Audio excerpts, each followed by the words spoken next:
And they're up. Royal Academy draws for your lead. Backyard Bully Tala sa umaga. Moving a party outside. Has 8 coming, racing in fourth. Then running on the outside, moving up to take second now is Golden Eye. Rounding at the last 600 Tala sa umaga. Running now in second by the Real Royal Academy. Golden Eye drops back in third. Has 8 coming, closing in fourth. Backyard Bully as they turn for home.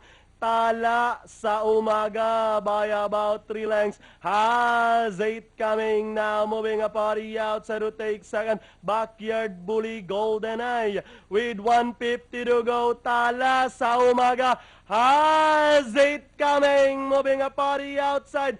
Tala sa umaga, has 8 coming, moves up to grab the lead and finally has 8 coming. Tala sa umaga, Backyard Bully, close between Royal Academy, Princess Ashley, Golden Eye and Himless.